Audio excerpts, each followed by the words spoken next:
오늘은 창세기 38장 1절부터 30절까지 하나님의 말씀 나누겠습니다.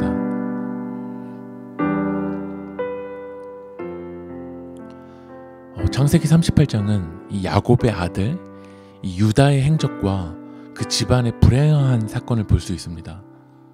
이스라엘은 하나님이 인도하신 가나안에서 거룩한 하나님의 백성들이 되게 원하셨어요. 그런데 그 야곱의 아들 유다는 2절 말씀 보면 가나안 사람 수라는 사람과 동침을 합니다. 현재 지금 이 시대의 다문화 가정과 달리 성경에 쓰여지던 고대 시대에는 이방인과 결혼하면서 가나안 신들을 숭배하게 되었던 거야. 그러니까 하나님의 거룩함을 유지해야 되는데 어느 순간 이 이방 신들과 연합하게 되었던 거죠. 그렇게 해서 이 유다는 엘과 오난과 셀라를 낳았습니다. 그리고 6절 말씀 보면 유다의 그 첫 번째 며느리가 다말인 것을 볼 수 있습니다. 이렇게 해서 가정을 이루었지만 7절 말씀 보면 유다의 장자 엘이 여호와가 보시기 악함으로 여호와께서 그를 죽이신지라. 하나님은 하나님의 방법이 아니라 가나안의 신들과 섞인 이 가정을 악하다고 말씀하세요. 그 첫째 아들을 악하다고 말씀하세요. 그 첫째 아들이 어떤 악을 저질렀는지를 알 수 없지만 결국 악한 그 아들은 죽게 되었다라는 거예요.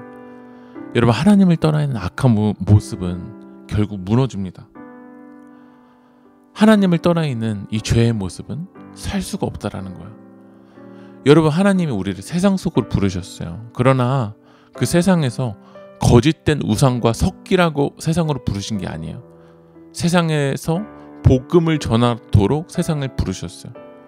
오늘 우리는 악한 인생이 아니라 하나님과 함께 거룩한 선한 삶을 살아가길 주님의 이름으로 축복합니다.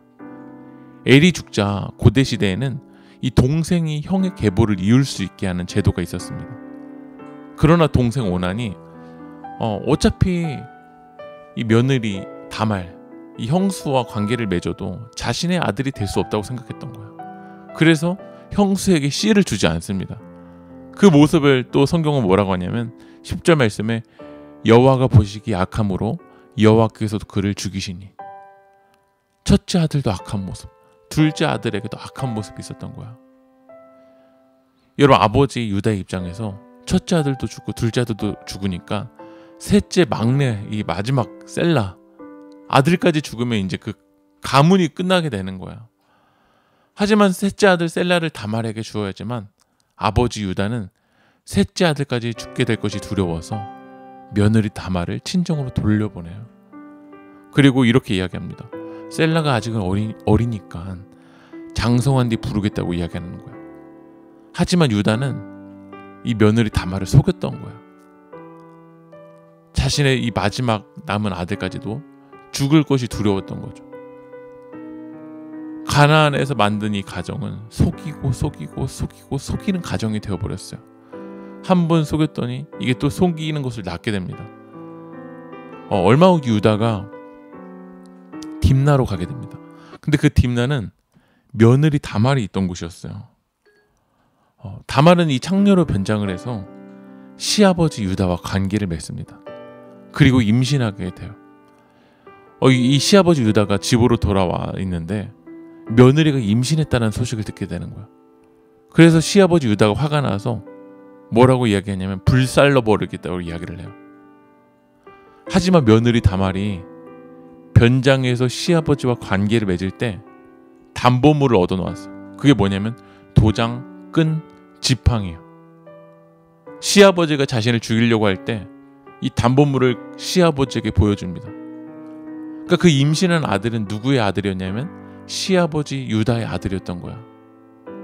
그 모습을 보면서 유다가 뭐라고 하냐면 26절에 유다가 그것들을 알아보고 이르되 그는 나보다 옳도다. 내가 그를 내 아들 셀라에게 주지 아니하였음이로다 하고 다시는 그를 가까이 하지 아니하였더라. 유다는 담보물을 보면서 이제 죄를 인정합니다. 여러분, 우리는 죄를 숨기는 것이 아니라 인정해야 됩니다. 하나님 앞에서 자복해야 됩니다. 유다가 숨기니까 다말이 또 숨기는 그 숨김이 열매를 맺게 되고, 시아버지 유다가 다말을 속였더니 자기도 며느리로부터 속임을 당하게 돼요. 그래서 우리는 숨기고 속이는 인생이 아니라 하나님 앞에서 죄를 인정하고 회개하는 인생이 되어야 될 줄 믿습니다. 여러분, 창세기 38장은 이 유다의 이 부끄러운 과오가 있는 그 가정의 모습입니다. 하지만 성경은 이 죄를 숨기지 않아요. 그리고 29절을 보면 베레스와 세라를 낳습니다. 그런데 이 베레스의 계보에서 누가 태어나냐면 다윗이 태어나고, 마태복음 1장으로 가면 이 베레스의 계보에서 누가 태어나냐면 예수님이 태어나신다라는 거야. 우리가 완벽해서 하나님이 일하시는 것이 아니라 우리는 죄인이지만 우리가 죄인임을 인정할 때 하나님의 은혜를 베풀어 주시고 우리는 하나님의 은혜로 세워져 나간다라는 거야.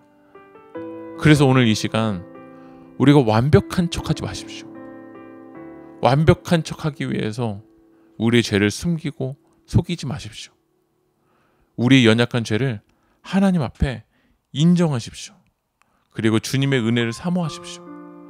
우리는 우리의 완벽으로 세워져 갈 수 없고 하나님의 은혜로 세워져 갈 수 있을 줄 믿습니다. 오늘도 그 하나님의 은혜로 세워져 나가는 세계교회 성도들 되길 주님의 이름으로 축복합니다. 하나님, 속이고 속이는 제 모습을 주님 내려놓게 하여 주시옵소서. 내가 완벽하다라고 착각하지 않게 하시고 내 교만을 내려놓고 오늘도 주님의 은혜로 세워져 나갈 수 있도록 성령님 인도하여 주시옵소서. 이 모든 말씀 예수님의 이름으로 기도합니다. 아멘.